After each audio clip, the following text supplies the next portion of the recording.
What's going on, my fellow Kino Lords? So the film I'm going to be reviewing today is The First Omen. So I actually watched this film yesterday. I did a double feature with Monkey Man.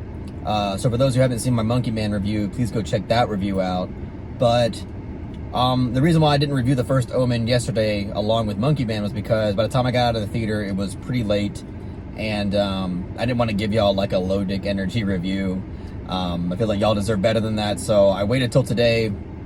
And now I got some free time and I'm ready to talk about it. So The First Omen is a film that I just went to go see because I'm trying to bring myself to review more Hollywood horror films, or really just more horror films in general.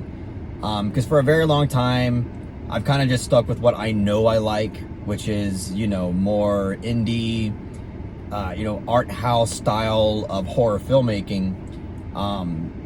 And I've just kind of strayed away from the mainstream Hollywood horror, and I think for valid reason, because I personally think that Hollywood horror is in a really shitty state, and I just think they're just turning out so much like conventional cliche garbage that is just lazy in pretty much every regard.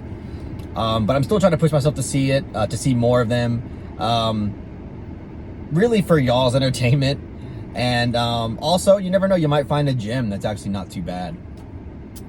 But with all that being said, I'm going to come out and say that The First Omen shockingly doesn't suck. Now, this isn't the greatest thing ever. Like, I'm not in love with this movie. Hard to even really call it a good movie. But I'd be lying if I said that it wasn't at least a decent horror movie. And again, to me, that's pretty shocking, because of the fact that, first and foremost, this is a prequel to, I believe, like, the first Omen that came out in the early 1970s. And so it's not a remake like the one that came out on June 6/6/06. Which, by the way, me and Blair saw that. I saw it in 6th grade. Blair, I think, was like in 5th grade. We watched that film in theaters and we both thought it was like the best fucking movie we've ever seen. We were like in love with it. And then I hadn't seen it forever. I watched bits of that remake like 2 years ago, and I was like, oh my god, this movie is fucking horrendous. It is awful. It's lazy. It's like everything, like literally everything I hated about not only Hollywood horror but just remakes was present in the remake of The Omen that came out in 06. But yeah, so that's like I was skeptical of this film on the surface because of that. I mean, the Omen franchise really hasn't had much critical success since the original Omen came out in the early 70s. Besides that, like, the Omen, critically speaking, hasn't done well. And not only that, I mean, this is a film that's, I mean, it's directed by like a no-name director. I'm not saying that to put her down. I believe her name is like Arkacia Stevenson, something like that. I'm not saying that to put her down. It's just she hasn't really made much before this movie. She's made like some mini series here and there, but this is not like something that has like a proven director's name behind it to really make me feel like this could be a good movie. And then on top of that, it's co-written by three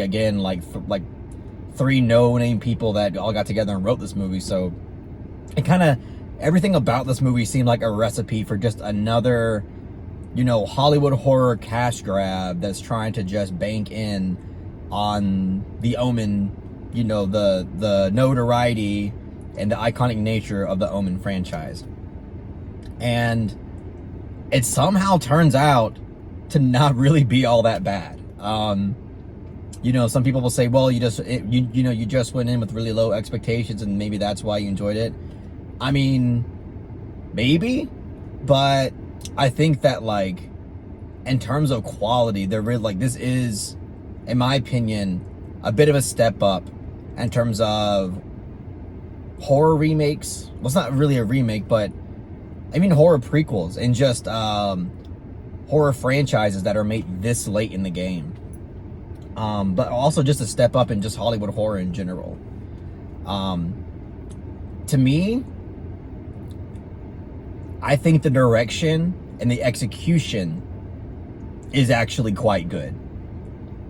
I know like that might get a big, like a bit of a mixed reaction, but I really do think that Stevenson did an excellent job directing this movie. You could tell that it's not like, this isn't like one of those movies where things just seem chopped up lazily, things are just put together like just super conventionally. Like there is some vision in terms of the camera movement and the way that these horror scenes are built up and the way that the suspense is built up. You could just tell that there was actually a lot of passion behind the way that this film was presented. And it's also, I actually enjoyed the fact that this was kind of a slow burn horror, because it takes like a long time for any actual crazy horror to happen. This film really is unafraid to take its time. And I think that was a pretty bold move for, again, like a 20th century studios, Hollywood horror type of thing to do. It doesn't feel like it has to rush its scares, or, it has to, give something to the audience so early, which is something that I feel like a lot of horror, a lot of casual horror audiences have been conditioned to view horror films. And it doesn't really do that. I mean, it does provide like, little quick scares, in the first act, but it's nothing too serious. It really like makes the audience wait for anything crazy and real to happen. And that's something that I really admired from this film as well. And, people are going to draw a lot of comparisons between this and Immaculate, and they have every right to, because it's kind of pretty damn sus to see so many beat for beat in terms of plot, like the same things happen in the first Omen and in Immaculate. Like it's scarily the same shit. It's like the same I don't know. It makes me wonder who stole what from who, really, because there's just no way. Like there's so many plot elements, even in terms of the plot progression, that are timed the exact same way as Immaculate. Like I know people are going to be like, this is like almost the same movie in many regards. But at the end of the day, both of those, this one and Immaculate, are really taking a lot from Rosemary's Baby. That's really where like all the inspiration is coming from. That's really it. Like that is the foundation. But the reason why I actually prefer the first Omen to Immaculate is because the first Omen doesn't pretend that it's being something that's original. Even though like the originality of the first Omen is something that I do have a big problem with, and I'll get to that in a second. But at the very least, it doesn't pretend that it's something fresh and new. Because it's very, like, you can see very obvious homages to Rosemary's Baby. And it makes it very apparent and kind of letting the audience know that, hey, I know that we are taking from this movie. Like you get this really, like you get that iconic, like, side profile shot where the female character's looking up and you see like her side profile with like an image that is dissolved over it. You get that iconic piece of imagery, especially in the third act. And it's, again, like one of those things that's telling the audience, like, I know we are taking from this, and I love that movie, and I just wanted to make something of my own that is very similar to it. So in that way, it's hard not to appreciate what it was doing. So that, and then there's also like references all over the place. Like there's also one scene where, by the way, the main actress of this film has to really act her heart out. And again, this is like in the third act of the movie, where she has to act hysterical in the same way that reminded me a lot of that movie Possession by Andrei Zulawski, which was kind of surprising to see that kind of tribute and that kind of homage in this movie. But it's very like that iconic scene in the hallway of Possession in that like subway tunnel where she's like going hysterical. You have a scene that's like that in this movie, and I thought that was really cool. Honestly, I thought it was kind of cool.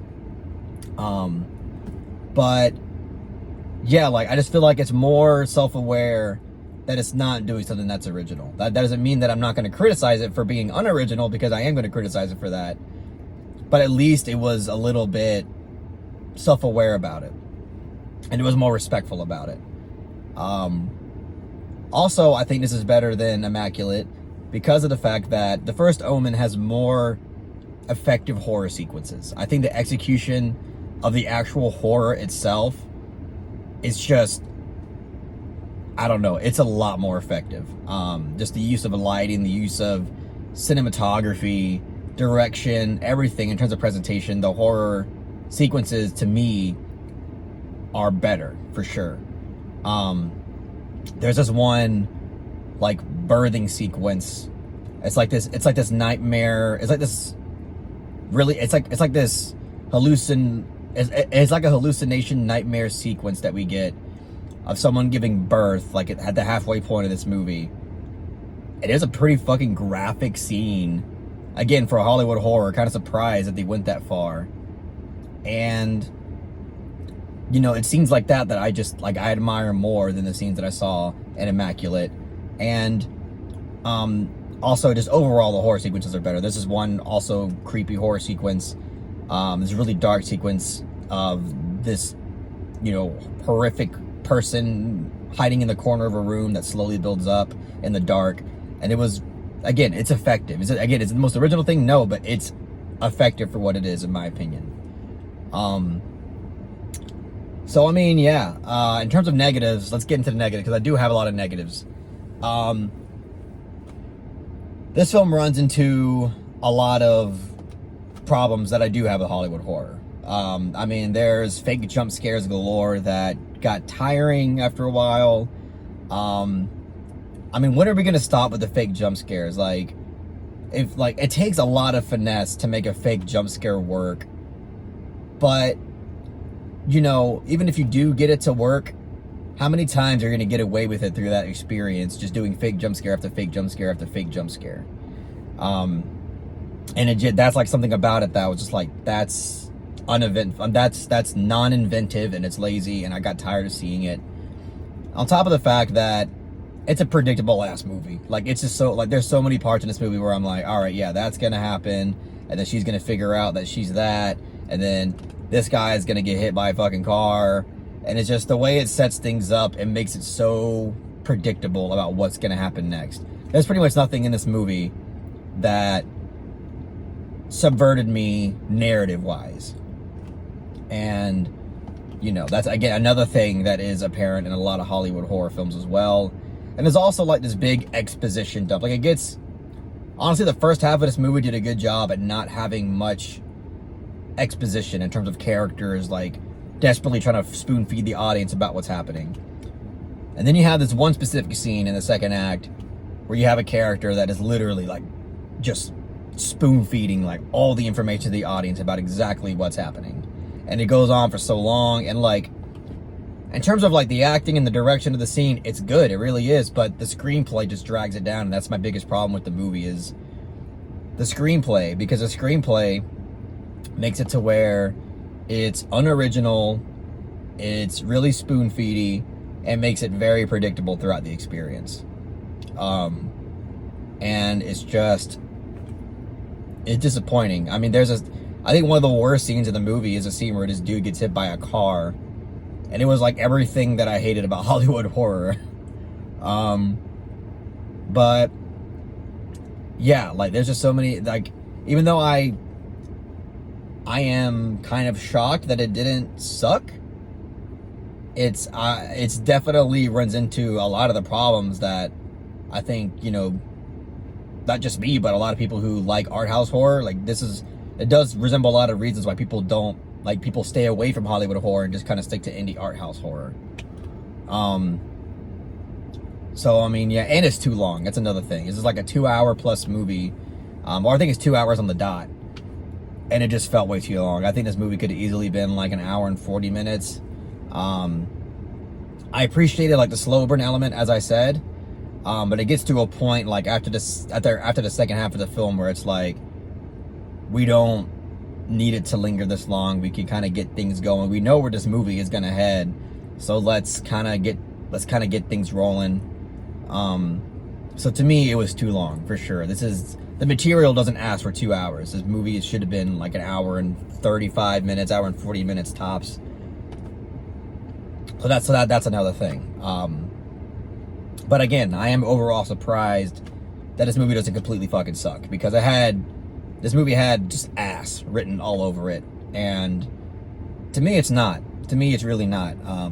I've seen so many other Hollywood horrors that are far worse than this, and the direction and execution of the horror and suspense itself, I think, is good. Like, this movie has pretty solid presentation, and I'm actually kind of looking forward to what else Stevenson does next. I'm hoping that she does something that is more original and not part of a franchise, because I would like to see what she would bring to the table, to something a little bit fresher.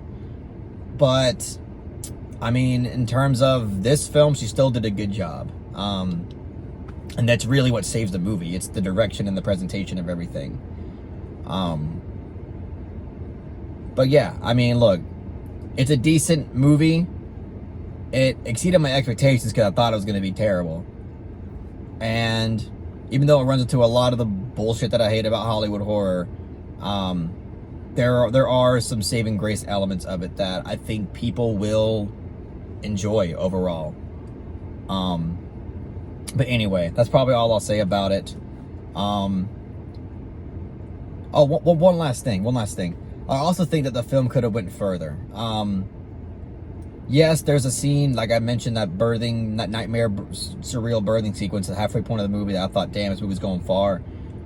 But as the film goes on, I kind of wish it just continued to push boundaries. And it kind of does, but it doesn't. Like, you feel like, oh, this is kind of crazy for a Hollywood horror, but then at the same time, it's like, for me, not really. Like, there was opportunities this film could have had to really, like, make people more uncomfortable, and I feel like it could have went for the jugular in certain moments, and it really didn't, and it felt a little disappointing. But anyway, that's all I'll say. But anyway, yeah, this movie is basically like a modern, different kind of take on Rosemary's Baby. I mean, there's a lot of different things about it, but there's also a lot of things that are similar about it as well. And overall, I think it's a decent movie. So I will give the first Omen a soft 6 out of 10. Can't even believe that came out of my mouth, but it is what it is. I don't even think I can tell people to go watch it, like, go out and watch this movie right now. But I mean, when you get the chance, like, if it's streaming somewhere and you're bored, you don't know what else to watch, I mean, sure, by all means, check it out, you know. But that's about it, guys. Again, if you haven't seen my review on Monkey Man, please check that out as well. But that's all I'll say. If you really enjoyed what I had to say about the first Omen, please give it a thumbs up and share it amongst your friends. And don't forget to subscribe to the channel to be updated on more film-related content.